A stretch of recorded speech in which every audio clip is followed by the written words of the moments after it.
Sigmund Freud's theory of psychosocial development. The concentration of this theory is on childhood, and the mood is pessimistic. This may be due to the reason that Sigmund Freud grew up with his strict stepfather and with his doting mother, with whom he was so close. Freud's theory of personality is a form of biological determination. He says that all psychic energy is derived from metabolic processes and that the mind is impossible without the body.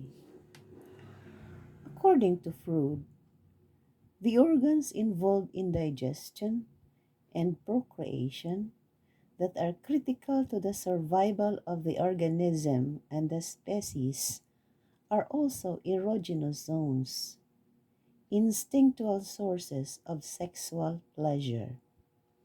He also said that the child is the parent of the adult. Unless the psychological conflicts that accompany development are satisfactorily resolved, they will remain as psychological problems. The oral stage. The infant's nervous system develops outward from the brain, so that the first source of gratification is the mouth. The mouth not only satisfies the need for sustenance, but is also an erogenous zone, a source of sexual pleasure. The fundamental psychological concerns in the oral stage are receiving and taking. Early in the stage, the infant is only capable of receiving. When it begins teething, the somewhat more aggressive taking becomes possible. Too much or too little attention to the infant's instinctual desire for oral gratification can lead to oral fixation. There are two bipolar dimensions in the social development of an individual as a result of the oral stage. These are overindulgence and deprivation. Examples of these are optimism against pessimism, gullibility against suspiciousness, admiration against envy, and etc. Hence, an individual who is pessimistic, suspicious, and envious is said to be fixated at the oral stage and have been deprived during this stage. Touching the cheeks as far back to the infant's ears will exhibit a reflexive search for the breast, and this is called the rooting reflex. Having made contact with the nipple, the infant begins a pattern of sucking and burst and pauses. The burst consists of 5 to 24 sucks, followed by a pause for recovery.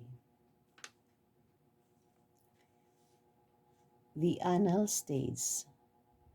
Once food has been digested, it accumulates in the rectal vault until pressure on the anal sphincter muscles causes a reflex discharge. This discharge relieves tension and thus pleasurable.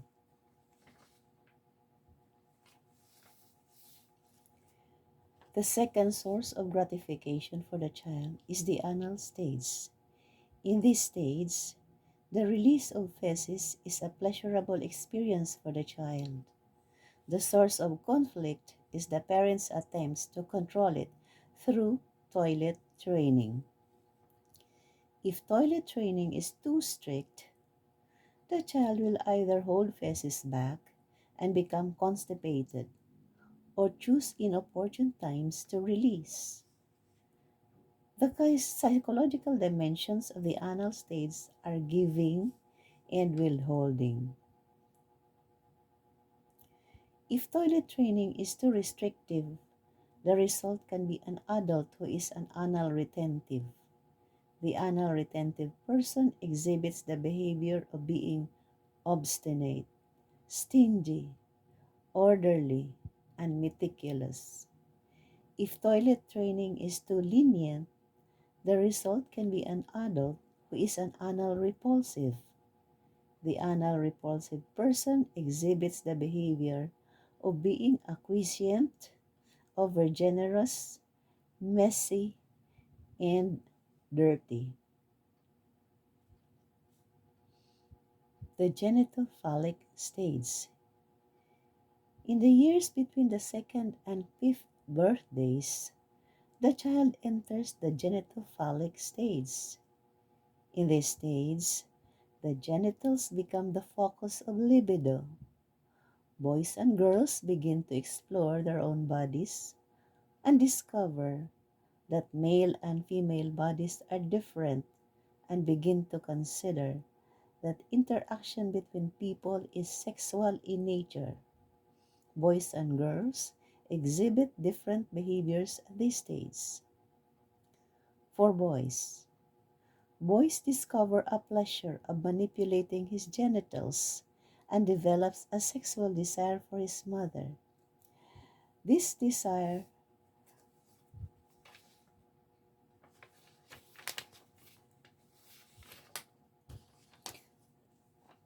This desire for his mother is accompanied by his resentment of the father and fear that the father will retaliate him.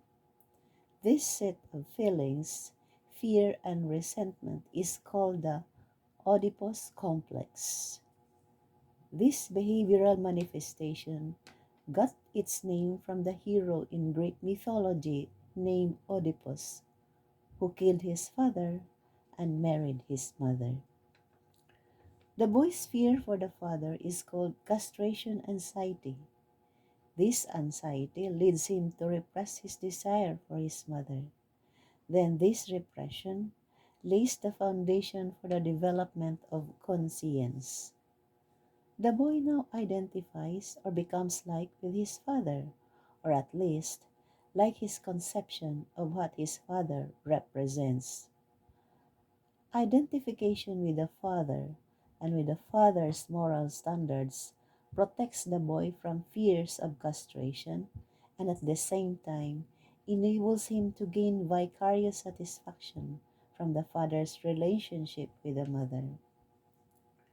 For girls, if for boys we call Oedipus complex, for girls we call it Electra complex. This behavioral manifestation got its name from the heroine in Greek tragedy who induced his brother to kill their mother. At this stage, girls did discover that boys her age possess protruding sexual organs, whereas she does not. Because of this difference, she feels that her mother is responsible for the castration. This belief weakens her love for the mother. Finally, the girls develop penis envy, which only intensifies her desire for the father, especially to have a child with him, thereby symbolically acquiring a penis.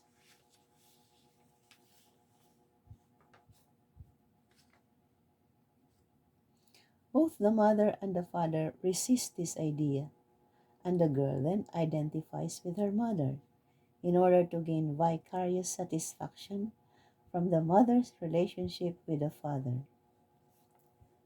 As a result, for boys and girls, the psychologically healthy outcome of the phallic stage is the internalization of the attitudes, values, and moral prescriptions of the parent of the same sex together with the development of a sense of themselves as worthwhile sexual beings. Second, fixation in the genitophallic stage can arise either from overindulgence or severe frustration from the child's sexual fantasies. The genitophallic character include personality dimensions such as pride against humility, flirtatiousness against avoidance of heterosexuality, chastity against promiscuity. The adolescent stage. At this stage, the adolescent begins to begin pleasure from others rather from narcissistic self-manipulation and enjoys friendship, group activities, and vocational planning reflects this outward orientation. Now, able to engage in reproductive behavior, the young man or woman no longer needs any of the pregenital substitutes. Having reached this stage without becoming fixated at one of the pregenital stages, the man or woman is now ready for the heterosexual responsibilities of adulthood.